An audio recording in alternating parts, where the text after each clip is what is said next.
Alors, le Gata, page 163, 16. Ô Ahura, Zarathustra suit le chemin de ta pensée, la plus évolutive et productive pour le monde, que le rayonnement de la justesse et l'action qui émane de ta pensée, notre vie matérielle et spirituelle prennent force et que la sérénité illumine notre monde intérieur et nous mène vers une fin heureuse. Bonjour Monsieur K, très heureux de vous avoir chez nous dans Fondation Études Zoroastriennes qui a des branches un peu dans tous les pays du monde à peu près, enfin en Europe et en Iran. Et on est très content de vous avoir parce que vous avez beaucoup d'expérience dans votre vie et on voudrait utiliser votre expérience et tout ce que vous avez vécu. Je vous présente d'abord Monsieur K, vous étiez à l'Université de Sorbonne pendant 4 ans et vous avez étudié sciences et religieuses. Par la suite, pendant 4 ans, vous avez été en Belgique, une ville qui est proche de Liège, et vous avez enseigné dans l'éducation nationale leur religion et leur religion protestante. Dans ces périodes-là, il y a eu un déclic dans votre vie qui est très important que vous allez nous expliquer après dans la question que je vais vous poser. Et vous sortez de l'éducation nationale et vous revenez à Paris, vous faites 5 ans de recherche dans l'analyse et tout ce qui est analyse et recherche et religion, et spirituelle, et religieuse, et tout ce qui est central un peu dans vos recherches, c'était plutôt les études sur les religions, je pense. Par la suite, ce qui m'intéresse personnellement beaucoup, vous faites 20 ans aussi de centre social. Ça veut dire que vous étiez en plein milieu des gens et vous étiez carrément parmi les gens qui avaient des besoins sociaux et les gens qui étaient vraiment, ils vivaient dans la société réelle. J'ai une question à vous poser. La première question vient très simplement. Pour commencer la discussion avec vous, c'est quoi cette dynamique? C'est quelle dynamique vous avez eue en lisant le Gata? Quelle dynamique qui est née en vous après la lecture de Gata chez vous, M. K? Merci beaucoup de nous répondre. Ce que j'ai trouvé très intéressant dans les Gathas, c'est qu'il y avait beaucoup plus de simplicité que dans le document fondamental de la civilisation chrétienne, c'est-à-dire la Bible. Et dans les Gathas, on voit que Ahura Mazda ne veut plus qu'il y ait des sacrifices d'animaux, mais la sagesse, l'harmonie, l'équilibre et la sérénité, autant chez les individus que le respect de la nature, des plantes et des animaux. Et là, c'était très différent et très éclairant parce que c'est pas la même démarche dans l'Ancien ou même dans le Nouveau Testament. C'est assez difficile, ce serait long de donner les détails, mais la différence apparaît nettement dans les Gathas qui sont un petit livre et la Bible qui est un gros livre. Il y a plus que 1000 pages et dans les Gathas, c'est-à-dire les chants de Ahura Mazda, il y a seulement 100 pages et qui sont plus denses et donc qui ne veulent pas détruire la vie. Merci, Monsieur K. Ma deuxième question est un peu plus proche de vos pensées anciennes. Pourquoi cet rejet virulent envers vos anciennes croyances et convictions après lire le livre de Gata, que vous devenez si opposant au système chrétien? J'ai trouvé la grande différence entre les Gathas qui sont plus anciens que la Bible, qu'ils respectent la vie. Alors que la Bible, c'est plutôt une destruction, c'est un outrage à la vie. Bien sûr, c'est difficile à dire pour une société qui est construite sur un livre soi-disant sacré, et il y a beaucoup de conflits, il y a beaucoup de divergences dans cet ouvrage. Et comme je disais tout à l'heure, les Gathas recherchent la sérénité, et le mot-clé qui est dans les Gathas, c'est la justesse, c'est-à-dire des choses qui correspondent au fonctionnement de la nature sans la détruire. Alors que si on regarde dans la Bible, c'est comme une sorte de destruction de l'harmonie du monde. Et alors, dans les Gathas, c'est une recherche de l'équilibre, de l'adéquation à la vie des gens et la vie des peuples en général. Il n'y a pas de différence dans les Gathas, alors que la Bible est une sélection, c'est une espèce de limitation à un seul peuple, soi-disant élu, et dans les Gathas, il n'y a pas cette notion. Merci, monsieur K. La question vient de là parce que vous avez, avec vos croyances anciennes, avec vos convictions anciennes, on voit très bien que le Dieu n'est pas du tout pareil que dans la philosophie et culture zoroastrienne. C'est que nous, on croit à Ahura Mazda, que ce n'est pas le même Dieu que vous croyez. Est-ce que vous avez fait un choc de voir un Dieu qui est dans nous, on est dans lui et tout est dans nous et lui, Ahura Mazda qui est partout, et on est avec lui, on va dire des collègues de lui, on avance avec lui. Est-ce que ça vous a fait un peu étonné? Est-ce que ça vous a étonné, ce Dieu que nous on croit à lui? Yes, la grande question, c'est qu'on n'a pas besoin de croire. Ce qui est important, c'est de comprendre, et de voir et de se rendre compte que le souhait d'Ahura Mazda, c'est-à-dire l'ensemble de l'énergie qui est consciente dans le monde, recherche la chose très simple, c'est que les humains puissent avoir une vie joyeuse et heureuse, et sans conflit, sans divergence de vue et sans occasion de destruction. Et ce qui est capital, c'est que si on regarde l'histoire, les 2000 ans de la chrétienté, il y a beaucoup de guerres de religion, de conflits, d'affrontements, de destruction, alors que Ahura Mazda ne veut pas ce genre de démarche, il recherche beaucoup plus la lumière, puisque c'est la recherche de la lumière et en même temps de la vérité, et qui est respectueuse de ce qui a été créé et qui est créé constamment. Il n'y a pas une limitation, il n'y a pas de limitation dans le temps. Alors, ce qui m'a frappé, c'est qu'il y a un refus, les premières pages et l'introduction du professeur Kadzai, quand il dit Ahura Mazda ne veut pas qu'il y ait un sang sacrificiel pour les animaux. Au contraire, on laisse évoluer, on laisse s'épanouir la vie et l'expression de la vie autant chez les humains que chez les animaux, que chez les plantes. Et ça, c'est énorme comme différence. Oui. Ma question vient de là. Vous savez que le Gatha a été traduit à peu près il y a 200 ans par De Perrin qui était français, Martin Hug qui était allemand. Et le Gatha, c'est une partie d'Avesta. L'Avesta, c'est le livre qui a été écrit en plusieurs siècles et plusieurs années. On avait presque caché le Gatha au milieu de Avesta. Et les savants, ceux qui connaissaient la langue sanskrite et Rigveda, ils ont vu que cette langue est complètement différente d'Avesta. Ils ont pu le traduire. Et qu'est-ce que vous pensez? Parce que quand cette langue a été traduite, quand les chants de Zarathustra finalement voient le jour, les trois religions monothéistes, comme les trois religions judaïsme, christianisme et islam, ils commencent à pas avoir peur, mais ils commencent à se faire agresser comme s'il y a une quatrième religion qui peut arriver. Est-ce que vous pensez que Zarathustra, c'est un prophète? Est-ce que vous pensez que Zoroastrisme, c'est une religion? Qu'est-ce que vous voyez en lisant le Gatha? Parce que Dr. Kazoi Parvis, il dit que vous connaissez mieux le Gatha que lui. Alors, expliquez-nous pourquoi ces trois religions, ils se sont fait agresser en voyant le Gatha à cette époque-là. Et pourquoi ils pensent que c'est une religion? Est-ce que pour vous, c'est une religion ou pas? Ce n'est pas vraiment une religion, c'est une manière de regarder le monde. Et c'est aussi l'important de regarder comment fonctionne le monde. Et on ne peut pas y introduire des divergences et surtout des conflits, des oppositions. Ce qui est capital, c'est que le monothéisme, eh bien, ça n'existe pas, puisqu'il y a plusieurs monothéismes.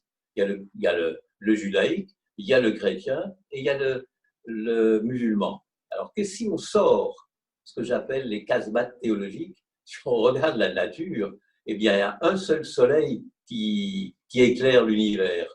Alors, toutes les religions sont en dessous de ce même soleil. D'ailleurs, il y a un livre très important qui a été écrit par Paul Dubreuil qui s'appelle Zarathustra et la transfiguration du monde.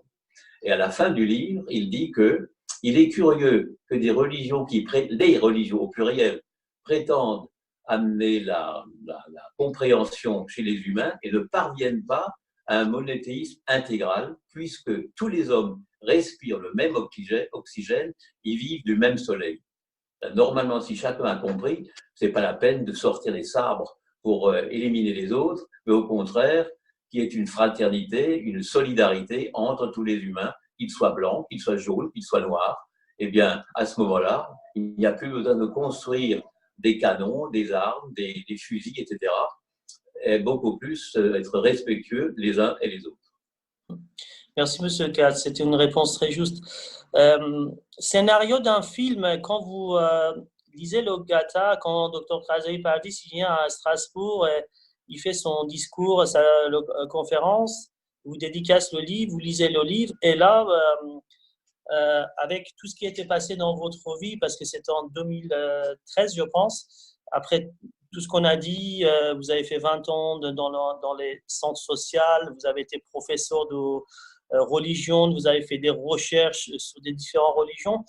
Et là, vous lisez le Gata exactement comme un film, un scénario d'un film. Vous prenez votre voiture, vous allez à Bruxelles et vous cherchez la galerie d'art où il y a le centre d'études zoroastriennes du Dr. Kazai, il est le directeur. Vous avez envie de le rencontrer. Pour quelqu'un comme vous, la question vient de là. Comment vous avez été aussi choqué par les livres Gata? Est-ce que vous pensez que ça peut emmener une solution à proposer à les anciennes religions d'avoir une nouvelle conscience ou pas? Parce que vous, ça vous a fait ça. Est-ce que ça peut vous emmener aussi à des anciennes religions, une nouvelle conscience, un état d'esprit nouvelle? Quelqu'un qui lit le Gata, est-ce que ça peut leur emmener ça? Ce que j'ai trouvé intéressant et précieux et supérieur, c'est peut-être aventureux de dire ça, mais supérieur à la Bible, parce que les Gathas ont le souhait de l'épanouissement de la vie. Comme je disais tout à l'heure, les humains, les animaux et les plantes.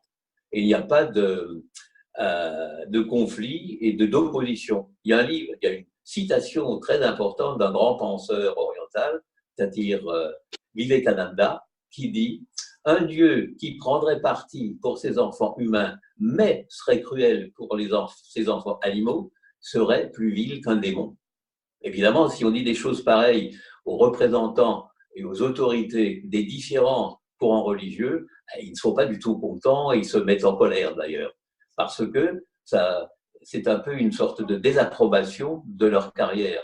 Et moi, j'étais de ce côté-là.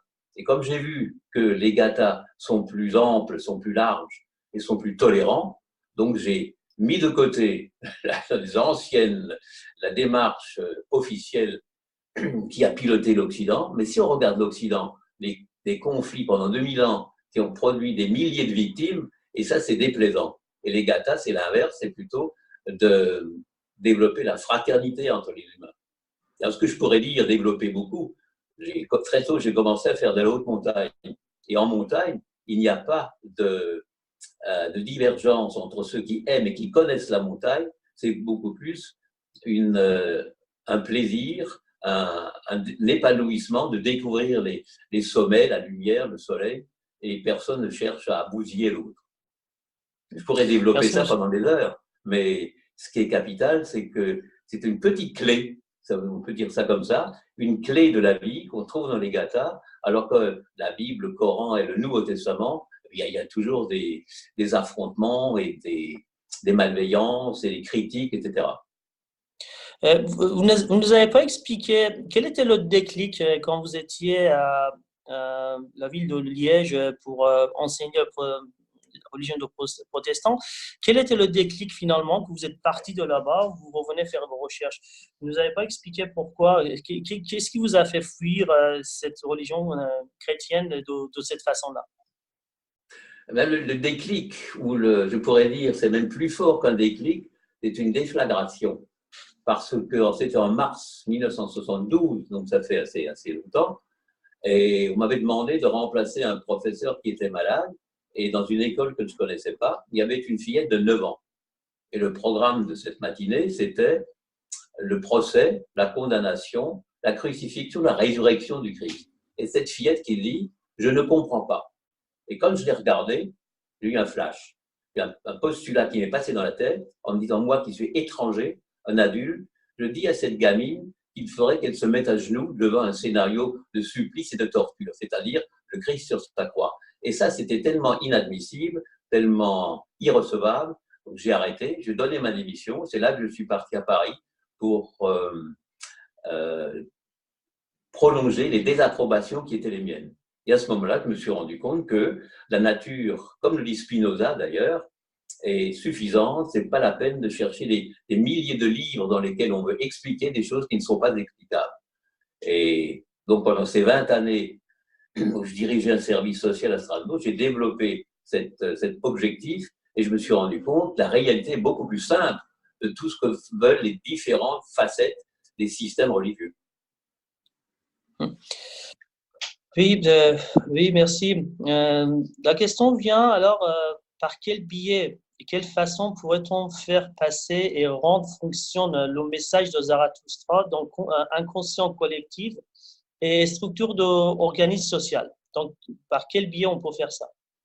Cette message pacifique de Zarathustra. Le message, c'est très paradoxal, parce qu'on pourrait dire que les intentions et l'enseignement de Jésus correspondent à la doctrine, si on veut, aux démarches mentales de Zarathustra. Et la grande divergence, c'est qu'après les paraboles ou l'enseignement de Jésus est arrivé un pharisien, Shaoul de Tarse, qui a été métamorphosé en l'apôtre Paul, qui n'est pas du tout pareil. Lui, il a besoin du sacrifice de l'Ancien Testament, les animaux, et qu'il a plaqué sur le message de Jésus. Ça donnait Jésus-Christ, ce qui est une fiction grammaticale. Les universitaires le savent bien. Mais on entretient cette confusion et qui entretient en même temps les occasions de conflits et de contradictions entre les gens. Et là, si on, comme je disais tout à l'heure, quand on lève le nez et qu'on voit qu'il y a un seul soleil dans le ciel, eh bien, les multiples religions, elles s'effondrent, elles n'ont plus de valeur.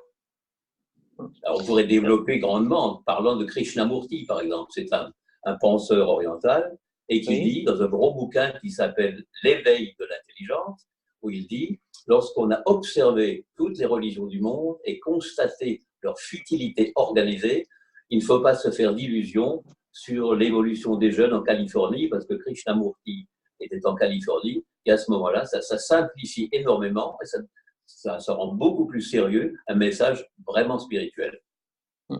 Merci, Monsieur K. Je peux vous poser une nouvelle question, demander votre avis. Comment on peut réveiller conscience humaine avec les fondaments premiers, par exemple, respecter l'eau, la terre, feu et l'air? Ce que les Zoroastriens, ils ont toujours respecté depuis à peu près 3700 ans, même avant. L'eau, on ne salissait pas l'eau, par exemple, même si on voulait laver quelque chose, on sortait d'abord l'eau de la rivière, on lavait les choses dedans, on lavait la vaisselle, les vêtements, ou tout ce qu'on avait. La terre, on ne la salissait pas, on n'enterrait pas n'importe quoi dedans. Le feu, c'était sacré parce qu'avec l'invention de feu, que tout a évolué dans le monde, les gens qui vivaient dans les grottes, finalement, ils sont venus vivre dans les villes à côté des rivières. Et l'air que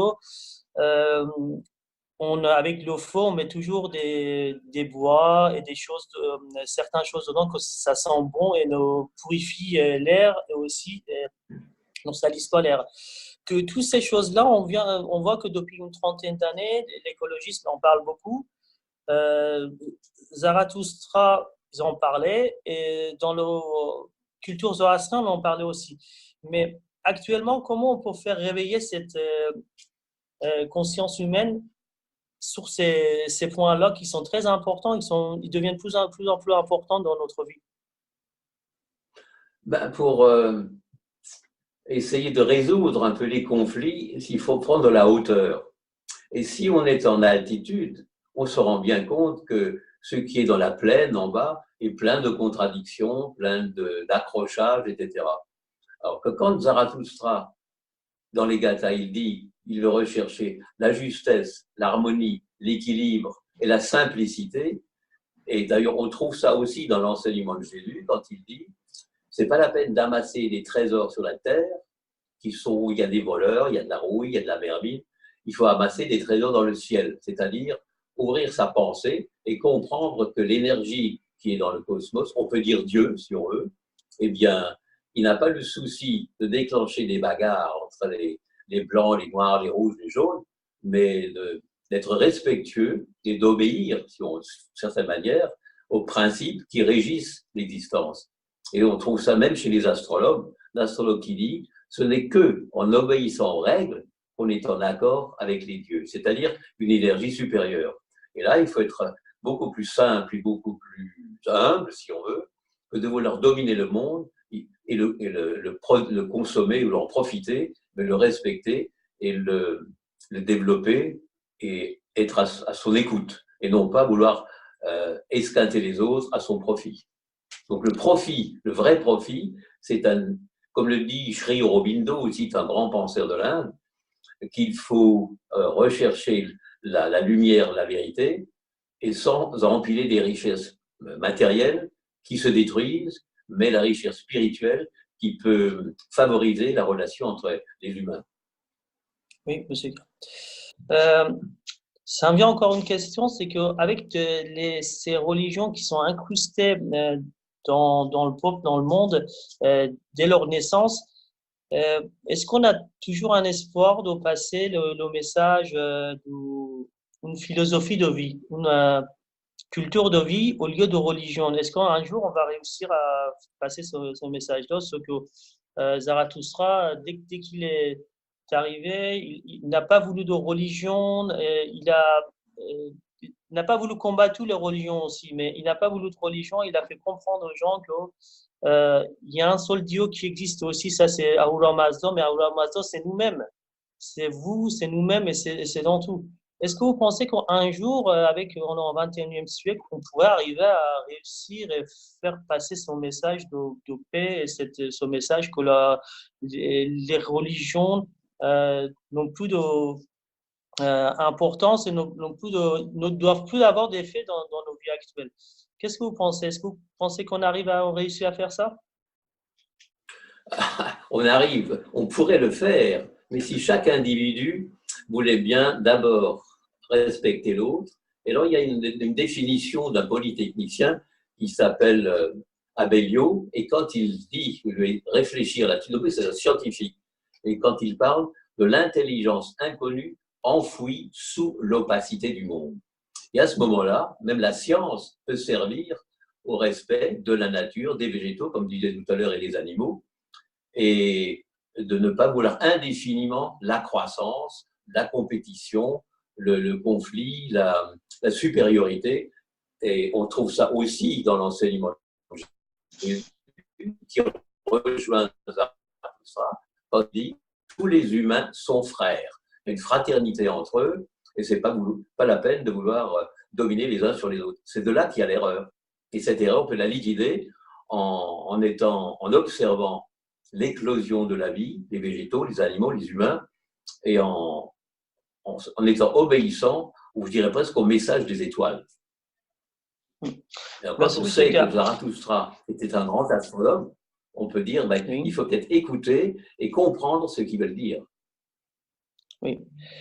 Peut-être ça serait ma dernière question avant à part que vous avez quelque chose à dire après la question. Depuis Edo-Perrine qui était français, Martin Nous qui ont traduit le Gatha, il y a d'autres traductions de Gatha que c'est presque ancien, ça va pas parce que toutes les traductions, il faut que ça aille avec l'époque actuelle. Le meilleur des dernières traductions, c'était le docteur Khazoy Paradis, que vous avez la chance d'aller le voir presque tous les ans à la grande place à Bruxelles. Comment vous voyez ce personnage? Parce que nous, on est un peu subjugé toujours par sa classe, par son charisme, par sa façon d'expliquer les choses, par son intelligence de recevoir les choses et donner aux gens. Comment vous voyez notre docteur Khazoy Paradis? À votre vous, à vous. Le docteur Kazaï, moi, ce que je vois chez lui, d'abord, c'est une grande compréhension, et c'est un peu dur à dire, mais il a une critique qui est exacte, sur la prétention des religions qui infiltrent la peur dans les auditeurs. Et ça, c'est une chose à éliminer, qu'il n'y a pas besoin de croire qu'il y a la crainte ou l'effroi à mettre dans les humains, mais au contraire, la confiance, la compréhension et la cordialité entre les uns et les autres. Et ce qui m'a beaucoup plu chez le professeur Karzai, c'est qu'il confirmait toutes les désapprobations qui s'étaient empilées avec les années quand j'étais en Belgique. C'est pour ça que j'ai quitté la Belgique pour décortiquer ou déboulonner tous les systèmes qui ont été construits, pour éliminer les systèmes et regarder. D'ailleurs, on voit ça quand Jésus dit « Regardez les oiseaux du ciel, il ne faut rien, pas de grenier, pas de moisson, pourtant le Père Céleste les nourrit. » Et en plus, il y a une image qui est très jolie quand il dit « Regardez les fleurs des champs, les lys des champs, exactement, ils ne tissent ni ne filent, et même Salomon, dans toute sa gloire, n'était pas habillé comme l'un d'eux. » Donc la clé, ce serait d'observer, de respecter la nature, en même temps les humains, et que tout puisse fonctionner avec harmonie et avec équilibre. Et le professeur Karzai, souvent, puisque plusieurs fois on s'est entretenu au téléphone quand j'étais à Strasbourg, et sa confirmation, c'est qu'il faut fermer les livres qui déclenchent la prétention d'être supérieur. Il n'y a pas de peuple élu dans la réalité. Les Chinois sont aussi intéressants que les Indiens, et les Noirs d'Afrique sont aussi intéressants que les Esquimaux. On peut bousiller personne. C'est beaucoup plus intelligent de respecter les uns les autres. Merci, M. K. Encore des situations de Dr. Karzai qui dit que il y a des millions de personnes sur la Terre qui sont zoroastriens qui ne le savent pas. En réalité, en Iran, il y a à peu près peut-être 70 000 personnes parmi les 80 millions de personnes zoroastriens. En Inde, il y a à peu près, ils étaient 400 000, mais avec leur système un peu orthodoxe et dogme, ils sont devenus moins en moins, et ils sont devenus à peu près 100 000. Mais dans le monde entier, on est officiellement peut-être 2 millions, parce qu'il y a énormément de personnes qui sont converties, sont revenus à leur culture ancienne, à leur croyance ancienne. Mais Dr. Karzai dit qu'il y a des millions de personnes qui sont zoroastriens qui ne le savent même pas. Par ce que vous avez dit, à partir du moment que vous aimez les animaux, vous aimez tout ce qui est végétal, vous respectez la nature, vous respectez votre prochain, vous parlez bien, vous faites des choses bien, vous avez une pensée bien, vous êtes zoroastrien sans le savoir. Est-ce que l'être humain, finalement, a besoin d'une religion, vous pensez, besoin de quelque chose qui est un cachet qui met sur votre front toujours, vous êtes de cette religion, vous êtes de l'autre religion? Est-ce qu'on a absolument besoin de cette cachet qui se met sur nous dès on vient au monde, on dit que tu es catholique ou protestant ou de religion du judaïsme, que dans le zoroastrisme, il y a quelque chose qui est un peu on va dire au-dessus des autres, c'est que personne n'est zoroastrien. Même que quelqu'un de parents zoroastriens, il n'est pas zoroastrien, il faut qu'il choisisse lui-même avec sa culture et sa connaissance, sa voie de vie devient zoroastrien ou autre chose. Je retourne à la question que je voulais poser. Est-ce qu'on a besoin d'une religion, de mettre se cacher sous les fronts de tout le monde, que lui, les musulmans, lui, les chrétiens, lui, les de confession judaïste? Est-ce qu'on peut vivre avec une philosophie de vie comme vous avez vu dans le Gatha? Parce que on pourrait dire la formule idéale qui serait à appliquer, c'est qu'il faudrait dépasser les religions et prendre la clé, comme je disais tout à l'heure, que chacun peut apporter sans coloration spéciale. Il y a un autre grand auteur qui s'appelle Castaneda, quand il dit « il faut lire le monde sans interprétation, en aucune interprétation ». Dans un de ses livres qui s'appelle la Histoire de pouvoir, il parle des sorciers noirs. Et c'est qui les sorciers noirs? C'est ceux qui veulent imposer leurs propres idées à d'autres, et c'est ça l'esclavage. Donc il faut sortir de cet esclavage des doctrines, des systèmes, et adhérer, du moins voire comprendre ce que la nature elle-même démontre et exprime. Et il n'y a plus besoin d'être très prétentieux de dire ça. Mais j'ai fait pas mal de hautes montagnes et quand j'ai fait le sommet du Mont Blanc, ça il y a une trentaine d'années, j'ai compris l'enseignement de Jésus. Quand il dit euh, la démarche, on peut dire la précision, Luc 6, 40, il dit le disciple n'est pas plus grand que le maître, mais tout disciple accompli sera comme le maître. Et en arrivant au sommet du Mont Blanc, j'ai dit tiens, je comprends les enseignements de Jésus, j'ai pas eu besoin de guide, parce que j'avais fait assez de montagnes pour faire le sommet de l'Europe, le toit de l'Europe, sans guide. Donc j'étais dans le guide, si on veut, j'étais le propre guide.